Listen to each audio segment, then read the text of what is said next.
Hello friends, स्वागत है आप सभी का। घटना चक्र पूर्वावलोकन में हम विश्व का भूगोल पढ़ रहे हैं। आज का जो चैप्टर है वो है पृथ्वी। पृथ्वी में पहला पॉइंट है अक्षांश। तो अक्षांश से रिलेटेड सारे फैक्ट को पढ़ेंगे, उसके बाद क्वेश्चन को सॉल्व करेंगे। तो फ्रेंड्स, आपसे रिक्वेस्ट है कि आप हमारे चैनल पर नए हैं तो प्लीज़ चैनल को सब्सक्राइब कर दीजिएगा। फ्रेंड्स, आपसे रिक्वेस्ट है, आपसे निवेदन है कि चैनल हमारा छोटा है, नया है, तो प्लीज़ हमारे चैनल को सपोर्ट करें, आगे ले चलने में आपसे रिक्वेस्ट करते हैं। आने वाले सभी एग्जाम के लिए मोस्ट इंपॉर्टेंट वीडियो है, तो पूरा वीडियो ध्यान से देखिएगा। वीडियो अच्छा लगेगा तो प्लीज़ वीडियो को लाइक ज़रूर कर दीजिएगा। फ्रेंड्स, चलिए स्टार्ट करते हैं। अक्षांश से रिलेटेड सारे फैक्ट को पढ़ते हैं। भूपृष्ठ पर विषुवत रेखा या भूमध्य रेखा के उत्तर या दक्षिण में एक यामोत्तर पर किसी भी बिंदु को पृथ्वी के केंद्र से मापी गई कोणीय दूरी अक्षांश कहलाती है। तो ये अक्षांश से क्या होता है, आप समझ गए कि ये पृथ्वी है, पृथ्वी के बीचों बीच से विषुवत रेखा, इसी को भूमध्य रेखा भी कहा जाता है। तो ये उत्तर दिशा हो गया और ये दक्षिण दिशा हो गया। तो ये उत्तर दिशा और ये दक्षिण दिशा, और इसकी इस किसी भी बिंदु को पृथ्वी के केंद्र से मापी गई कोणीय दूरी अक्षांश कहलाती है। तो ये ऐसे लाइन, ऐसे कोणीय दूरी माप कर ये अक्षांश से खींचा गया। इसी के उत्तर में या दक्षिण में जो अंश है, इसी को अक्षांश रेखा कहा जाता है। विषुवत वृत्त से ध्रुवों तक स्थित सभी समानांतर वृत्तों को अक्षांश रेखाएं कहा जाता है। ये पृथ्वी है, यहाँ पर जो सबसे ऊपर वाला पोर्शन है ये उत्तरी ध्रुव है, जो कि उत्तर में है, और दक्षिण वाला दक्षिणी ध्रुव कहलाता है। तो ये कैसा है, ये विषुवत रेखा से जो रेखा यहाँ से गई है, यहाँ से ध्रुवों तक की सभी समानांतर वृत्तों को जो भी लाइनें यहाँ पर खींची गई हैं, इसी को अक्षांश कहा जाता है। ध्रुव तक का जो भी लाइन है, शून्य अंश अक्षांश को विषुवत रेखा कहा जाता है। जो विषुवत रेखा है ये शून्य अंश है, 0 डिग्री का है, इसी को भूमध्य रेखा भी कहा जाता है। यह रेखा पृथ्वी के दो गोलार्ध उत्तरी तथा दक्षिणी में विभाजित करता है। दो गोलार्ध में विभाजित करता है। ये पृथ्वी है, बीचों बीच विषुवत रेखा या भूमध्य रेखा गई है, तो ये उत्तर और ये दक्षिण, तो ये उत्तरी गोलार्ध हो गया, उसके ऊपर नीचे का दक्षिणी गोलार्ध हो गया। वृहत वृत्त वह रेखा होती है जो गोले पृथ्वी को दो समान परिधियों एवं गोलार्धों को विभाजित करती है। तो ये क्या होता है, वृहत वृत्त होता है। तो वृहत वृत्त कौन सा बनाएगा, जो विषुवत रेखा या भूमध्य रेखा है ये बनाएगी। ये तो दो भागों में समान बांट रहा है, तो ये क्या हो जाएगा, वृहत वृत्त हो जाएगा, जो गोले या पृथ्वी को दो समान परिधियों वाले गोलार्धों में विभाजित करता है। पृथ्वी पर सभी देशांतरों के अतिरिक्त विषुवत रेखा भी बृहत वृत्त है। तो सबसे बृहत वृत्त कौन सा है, विषुवत रेखा, यही दो बराबर समान परिधियों में गोलार्धों को बांट रहा है। विषुवत रेखा के अतिरिक्त कोई भी अक्षांश वृत्त नहीं है। अक्षांश बृहत वृत्त नहीं है। बृहत कौन सी है, विषुवत रेखा ही है, क्योंकि वे विषुवत रेखा की अपेक्षा छोटे होते हैं। जैसे ये पृथ्वी है, बीचों बीच से हमारी विषुवत रेखा गई, फिर इसके ऊपर कोई भी अक्षांश होगी या इसके नीचे होगी, उससे छोटी है, इसलिए वो बृहत वृत्त नहीं होगी। 90 डिग्री उत्तरी अक्षांश को ध्रुव उत्तरी ध्रुव तथा 90 डिग्री दक्षिणी अक्षांश को दक्षिणी ध्रुव कहा जाता है। ये पृथ्वी है और उत्तर में ये क्या है, उत्तरी ध्रुव, और दक्षिण में दक्षिणी ध्रुव है। ये कितना डिग्री पर है, 90 डिग्री पर है। जो केंद्र बिंदु होते हैं, यही क्या होते हैं, केंद्र बिंदु होते हैं। उत्तरी तथा दक्षिणी गोलार्ध में अक्षांश कितना होता है, 0 डिग्री से 90 डिग्री तक पाया जाता है। जैसे कि ये विषुवत रेखा है, विषुवत रेखी हमारा 0 डिग्री का होता है। उत्तर में बढ़ते हुए जाएंगे, यहाँ पर हमारा उत्तरी ध्रुव मिलेगा, तो ये कितना हो गया, 0 से लेकर 90 डिग्री हो गया। इसी तरीके से दक्षिणी ध्रुव में भी 90 डिग्री हो गया। तो ये कितना होता है, 0 से लेकर के 90 डिग्री। इस प्रकार विषुवत रेखा 0 डिग्री को लेकर के कुल अक्षांशों की संख्या कितनी होती है, 179 अक्षांश होता है। तो विषुवत रेखा 0 डिग्री से लेकर के हमारे कुल अक्षांश की संख्या कितनी है, 179 होती है। 90 डिग्री उत्तरी एवं दक्षिणी अक्षांश चूंकि एक बिंदु है, इसी कारण अक्षांश रेखाओं की कुल संख्या कितनी हो जाएगी, 179। सभी अक्षांश विषुवत वृत्त के समानांतर होते हैं। जो सभी अक्षांश है विषुवत वृत्त के कितने होते हैं, समांतर होते हैं। दो अक्षांशों के बीच की दूरी लगभग कितनी होती है, 111 किलोमीटर होता है। जैसे ये पृथ्वी है, बीच से विषुवत रेखा गई है, उसके बाद ऊपर से एक अक्षांश रेखा, तो इस विषुवत रेखा और अक्षांश रेखा के बीच में 111 किलोमीटर की दूरी है। विषुवत वृत्त से ध्रुवों की ओर अक्षांशों का उपयोग तापमंडलों के निर्धारण में होता है। जैसे ये विषुवत रेखा है, विषुवत रेखा को ही विषुवत वृत्त भी कहा जाता है, इसलिए कि ये सबसे बड़ा वृत्त बनाता है विषुवत रेखा।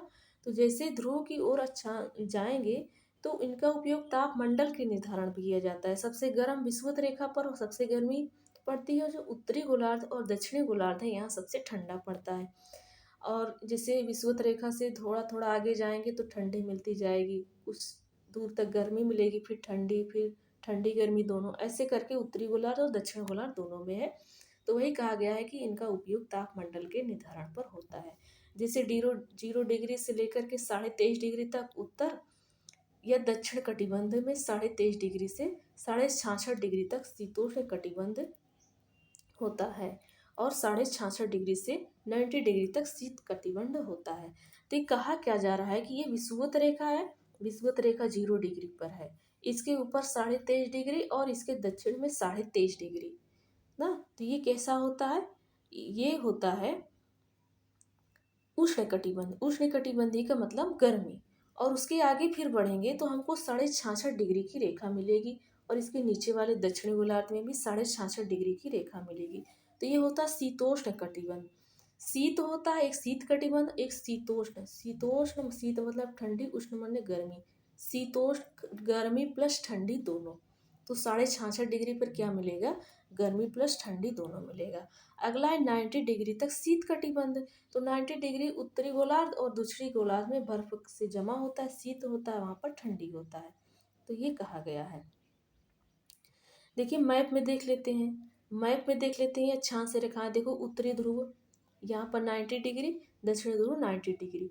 0 डिग्री भूमध्य रेखा या विषुवत रेखा दोनों एक ही बात है। और जो 23.5 डिग्री उत्तर में है ये कैसा है, उष्ण कटिबंध है। और 23.5 डिग्री दक्षिण में ये उष्ण कटिबंध है। तो 23.5 डिग्री उत्तर वाली को कर्क रेखा कहा जाता है, और 23.5 डिग्री दक्षिण गोलार्ध की जो रेखा उसको मकर कहा जाता है, मकर रेखा कहा जाता है। और बीच वाली को भूमध्य रेखा या विषुवत रेखा कहा जाता है। और 66.5 डिग्री को हम लोगों ने पढ़ा था कि शीतोष्ण कहा जाता है।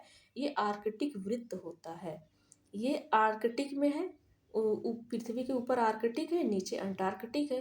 तो ऊपर वाले को आर्कटिक वृत्त कहा जाता है, 55.5 डिग्री, 66.5 डिग्री। और जो नीचे यहाँ अंटार्कटिक है, इसलिए इसको 66.5 डिग्री को अंटार्कटिक वृत्त कहा जाता है। तो ये मैप में हम लोगों ने देख लिया। अगले चलिए देखते हैं, उत्तरी गोलार्ध में 23.5 डिग्री उत्तरी अक्षांश रेखा को कर्क रेखा कहा जाता है। हम लोगों ने अभी पढ़ा था कि ट्रॉपिक ऑफ कैंसर कर्क रेखा कहा जाता है। 66.5 डिग्री उत्तरी अक्षांश रेखा को उत्तरी उपध्रुव वृत्त कहा जाता है। हम लोगों ने पढ़ा था क्या कहा जाता है, उत्तरी उपध्रुव कहा जाता है। देखिए अभी मैप में हम लोगों ने पढ़ा था, इनको क्या कहा जाता है, आर्कटिक वृत्त या उत्तरी उपध्रुव कहा जाता है। दक्षिणी गोलार्ध में 23.5 डिग्री अक्षांश रेखा को मकर रेखा कहा जाता है, ट्रॉपिक ऑफ कैप्रिकॉर्न। 66.5 डिग्री दक्षिणी अक्षांश रेखा को दक्षिणी उपध्रुव या अंटार्कटिक कहा जाता है। 0 अंश अक्षांश रेखा विषुवत रेखा या भूमध्य रेखा एवं 0 अंश देशांतर रेखा कौन सी होती है, प्रधान माध्यान्ह रेखा होता है। इसको हम जब देशांतर पढ़ेंगे तो पढ़ लेंगे अच्छे से। इनका मिलन अफ्रीका के पश्चिमी भाग पर स्थित गिनी की खाड़ी में होता है। तो जो हमारी पृथ्वी है, पृथ्वी पर अभी हम लोगों ने पढ़ा था कि पृथ्वी पर ये कैसी रेखा है, अक्षांश रेखा है। जब इसी को सीधा सीधा खींचा जाएगा तो ये देशांतर रेखा हो जाएगा। तो ये जो देशांतर रेखा है और अक्षांश रेखा है, ये इनका मिलन कहाँ पर होता है, अफ्रीका के पश्चिमी भाग में गिनी की खाड़ी है, वहीं पर दोनों का मिलन होता है। और यह खाड़ी अटलांटिक महासागर को अंध महासागर भी कहा जाता है, यहाँ पर स्थित है। जो गिनी की खाड़ी है किस महासागर में, अटलांटिक महासागर है में है। अटलांटिक महासागर को ही अंध महासागर कहा जाता है। अब शून्य द्वीप क्या होता है, नल आइसलैंड एक काल्पनिक क्षेत्र है, एक काल्पनिक कल्पना करके बनाया गया है कि ये शून्य द्वीप है, जो 0 अंश अक्षांश रेखा एवं 0 अंश देशांतर रेखा के मिलन बिंदु पर दक्षिण अटलांटिक महासागर में स्थित है। अभी जो हम लोगों ने पढ़ा था उसी को क्या कहा गया है, शून्य द्वीप कहा गया है, जहाँ पर इन दोनों का मिलन होता है। जैसे ये क्या है, देशांतर है, और ये क्या है, अक्षांश है। तो इनका जहाँ मिलन हो रहा है ये पॉइंट, यही क्या है, शून्य द्वीप है। और ये कहाँ पर है, अटलांटिक महासागर में, गिनी की खाड़ी में है। ग्लोब अथवा मानचित्रों पर किसी स्थान, शहर एवं देशों के उत्तरम एवं दक्षिणतम अवस्थिति का निर्धारण अक्षांशों द्वारा किया जाता है कि कौन सा शहर, कौन सा स्थान दक्षिण या उत्तर में है। अक्षांश के द्वारा हम उसको पता करते हैं। 0 डिग्री भूमध्य रेखा अक्षांश के उत्तर, जिस स्थान का अक्षांश मान जितना अधिक होगा उसकी स्थिति सापेक्ष रूप से कम अक्षांश वाले स्थान से ही अधिक उत्तर मानी जाएगी। तो 0 डिग्री भूमध्य रेखा दोनों गोलार्धों को बांटती है, उत्तरी और दक्षिणी को। तो वहां से जिस स्थान का अक्षांश मान जितना अधिक होगा, आगे बढ़ते जाएंगे तो अधिक होता जाएगा अक्षांश का मान, उसकी स्थिति सापेक्ष के रूप से कम अक्षांश वाले स्थान से उतनी अधिक दूरी मानी जाएगी। जैसे कि ये पृथ्वी है और ये 0 डिग्री विषुवत रेखा है, यहाँ पर 90 डिग्री है। तो हम 0 से आगे बढ़ते जाएंगे तो अक्षांश भी बढ़ता जाएगा, अक्षांश का मान बढ़ता जाएगा, प्लस दूरी भी तो बढ़ रही है। तो वही चीज़ इसमें कहा गया है। जैसे बीजिंग चाइना की राजधानी है, चीन में है। ये कहाँ पर है, 39 डिग्री 55 मिनट नॉर्थ में, उत्तर में है। और नई दिल्ली कितना है, 28 डिग्री 38 मिनट नॉर्थ में है। नॉर्थ में दोनों है लेकिन बीच में दूरी भी है, देखो 28 डिग्री पर, ये 39 डिग्री पर है। न्यूयॉर्क यूएसए में है, ये कितना है, 40 डिग्री और 45 मिनट नॉर्थ में है। तथा रोम इटली की राजधानी है, ये 41 डिग्री 54 मिनट नॉर्थ में है। सर्वाधिक उत्तर में स्थित नगर रोम होगा, जो सबसे उत्तर में स्थित होगा। है तो चाइना, दिल्ली, न्यूयॉर्क, इटली चारों उत्तर दिशा में है, नॉर्थ में है। लेकिन सबसे उत्तर में स्थित इटली है। सबसे उत्तर में स्थित कौन सा है, इटली है। देखो ये 39 डिग्री, ये 28 डिग्री है, 40 डिग्री है, 41 डिग्री है। तो रोम ही तो होगा सबसे उत्तर में। तो एक विमान 30 डिग्री उत्तरी अक्षांश, 50 डिग्री पूर्वी देशांतर से उड़ान भरता है। तो अच्छे से ध्यान से देखिए, एक विमान है जो 30 डिग्री उत्तरी अक्षांश पर है और 50 डिग्री पूर्वी देशांतर पर है। तो ये लाइन तो हमारी अक्षांश हो गई और ये क्या हो गया, देशांतर हो गया। तो ये लाइन क्या होती है, जो इस साइड का दिशा है वो क्या है, पूरब है, इधर का पश्चिम है। तो पूर्वी देशांतर है 50 डिग्री, मतलब इस साइड है। वहां से उड़ान भरता है और पृथ्वी पर विपरीत सिरे पर नीचे उतरता है। इसके विपरीत उतरता है पृथ्वी पर। तो वह 30 डिग्री दक्षिण अक्षांश और 130 डिग्री पश्चिम देशांतर पर होगा। चूंकि पृथ्वी पर देशांतर रेखाएं 360 डिग्री घूमती है, देशांतर रेखाएं 360 है, अतः 50 डिग्री पूर्वी देशांतर के ठीक विपरीत 130 डिग्री पश्चिमी देशांतर होता है। पृथ्वी की लगभग गोलाकार संरचना के कारण 30 डिग्री उत्तर अक्षांश के विपरीत 30 डिग्री दक्षिण दशांश अक्षांश होगा। तो फ्रेंड्स यहाँ पर हमारा थ्योरी सेक्शन कंप्लीट होता है। अब चलिए क्वेश्चन को सॉल्व करते हैं। यहाँ पर जो दिया गया है, यदि आपको समझ में नहीं आया तो अभी क्वेश्चन सॉल्व करते समय समझ में आ जाएगा। तो जब अक्षांश और देशांतर को पूरी तरीके से हम पढ़ लेंगे तो ये फैक्ट आसानी से याद हो जाएगा, समझ में आ जाएगा। अभी तो अक्षांश ही हम लोगों ने केवल पढ़ रहा है और उसमें क्वेश्चन अक्षांश और देशांतर दोनों मिलाकर दिया है। तो पहला क्वेश्चन है, एक स्थान की जो सही अक्षांशीय स्थिति हो सकती है वह क्या है। तो कोई भी अक्षांश की सही स्थिति क्या है, 45 डिग्री दक्षिण, इसका सही आंसर है। देखो 90 डिग्री उत्तरी अक्षांश को उत्तरी ध्रुव तथा 90 डिग्री दक्षिणी अक्षांश को दक्षिणी ध्रुव कहते हैं, जो केंद्र बिंदु होते हैं इनका। और प्रधान देशांतर रेखा के पूर्व एवं पश्चिम में 360 डिग्री देशांतर रेखा होता है। पूर्व और पश्चिम में जब पृथ्वी की सीधी सीधी लाइन होगी तो ये देशांतर होगा। इनकी टोटल संख्या कितनी है, 360 डिग्री है। अर्थात उपयुक्त विकल्पों में 45 डिग्री पूर्व एवं 91 डिग्री पश्चिम दोनों देशांतर स्थितियों को व्यक्त कर रहा है।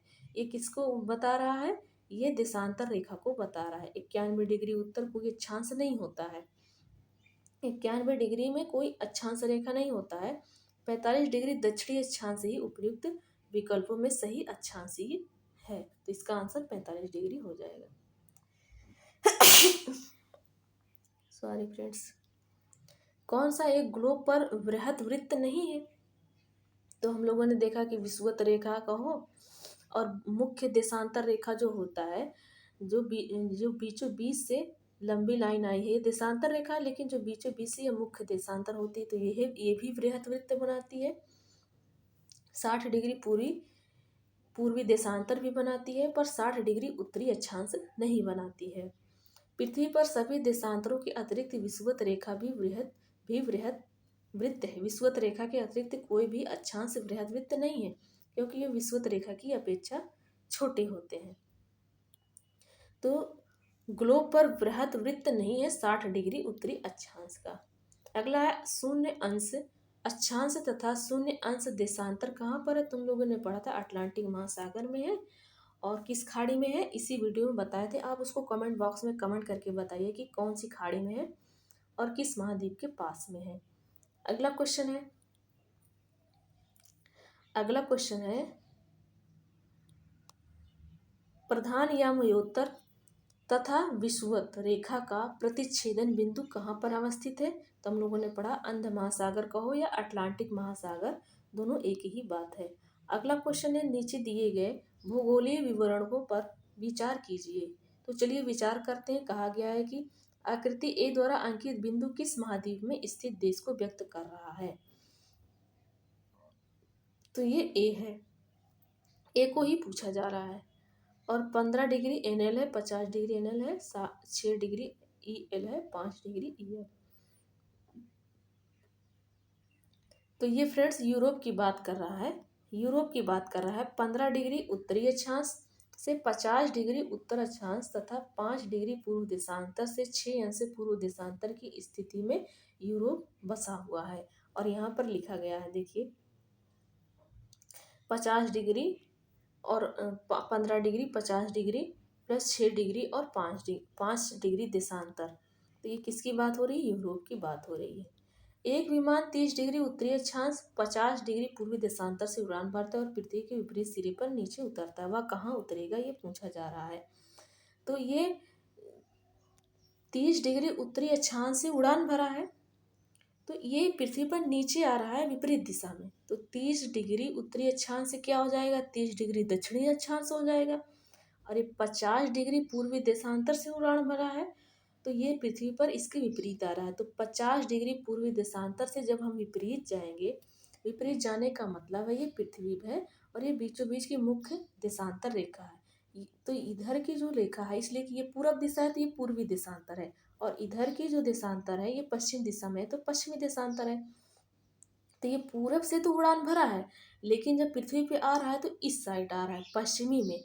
तो ये जब 50 डिग्री इस पूर्वी के विपरीत आएगा, इस साइड आएगा पश्चिम की ओर, तो ये 130 डिग्री देशांतर की ओर आएगा, 130 डिग्री पश्चिम देशांतर की ओर आएगा। तो फ्रेंड्स ये रेखा इधर जब पश्चिमी देशांतर रेखा ये पूर्वी है, तो 50 डिग्री पूर्वी देशांतर से ये जब विपरीत आएगा, 50 डिग्री पश्चिमी देशांतर के विपरीत, तो जो वो मेन वाली देशांतर रेखा होगी जहाँ पर उतर रहा है वो 130 डिग्री देशांतर रेखा है। तो इसका आंसर डी ऑप्शन हो जाएगा, 30 डिग्री दक्षिणी अक्षांश और 130 डिग्री पश्चिमी देशांतर। देखिए यहाँ पर कहा गया है, यही बात अभी उसमें डिटेल में हम लोग पढ़ रहे थे तब दिया गया था। पृथ्वी पर देशांतर रेखाएं 360 डिग्री घूमती हैं, अतः 50 डिग्री पूर्वी देशांतर के ठीक विपरीत 130 आएगा, इसलिए कि 360 डिग्री है ना, तो 180 इधर है और 180 इधर है। 180 से कितना हो गया? 360। तो जब 180 में से 50 माइनस करेंगे, इसलिए कि 50 डिग्री से पूर्वी देशांतर से उड़ान भरा है और उसके विपरीत उतरा है पृथ्वी पर। तो 130 डिग्री से 50 माइनस कर दो, सॉरी 180 डिग्री से 50 माइनस कर देंगे तो 130 डिग्री आएगा। पृथ्वी लगभग गोलाकार संरचना में होने के कारण 30 डिग्री उत्तरी अक्षांश उत्तर की ओर ढलान वाली सतह है, अतः इस अक्ष के ऊर्ध्वाधर बिंदु के ठीक विपरीत 30 डिग्री दक्षिणी अक्षांश ही होगा। तो अब ये समझ में आ गया होगा फ्रेंड्स। चलिए नेक्स्ट क्वेश्चन देखते हैं। नगरों में कौन दूरतम उत्तर में अवस्थित है? तो ये पूछा जा रहा है। तो सबसे उत्तर में क्या है? तो इसके लिए हमको अक्षांश का पता होना चाहिए कि बीजिंग कितने अक्षांश पर है, न्यूयॉर्क कितने अक्षांश पर है, नई दिल्ली कितने अक्षांश पर है और रोम। तो देखिए फ्रेंड्स, यहाँ पर अभी हम लोग क्वेश्चन पढ़े थे कि रोम सबसे उत्तर में है, इसलिए कि रोम का अक्षांश देखो सबसे ज़्यादा है, जिसका अक्षांश जैसे जैसे ज़्यादा बढ़ता जाएगा वैसे वैसे उसका दक्षिणतम पॉइंट या उत्तरतम पॉइंट बढ़ता जाएगा। तो बीजिंग 39 डिग्री 55 मिनट उत्तर में है, नई दिल्ली 28 डिग्री 38 मिनट उत्तर में है, न्यूयॉर्क जो कि अमेरिका में है 40 डिग्री 45 मिनट उत्तर में है, और रोम जो कि इटली की राजधानी है 41 डिग्री 54 मिनट के नॉर्थ में है। तो सबसे नॉर्थ में कौन हो जाएगा? रोम हो जाएगा। तो इसके लिए किसका जानना जरूरी है? अक्षांश का पता होना बहुत जरूरी है। तो इसका आंसर हो जाएगा डी ऑप्शन रोम। तो फ्रेंड्स, यहाँ पर हमारे थ्योरी सेक्शन और क्वेश्चन हो जाते हैं सॉल्व। चलिए मिलते हैं नेक्स्ट वीडियो में। Thanks for watching.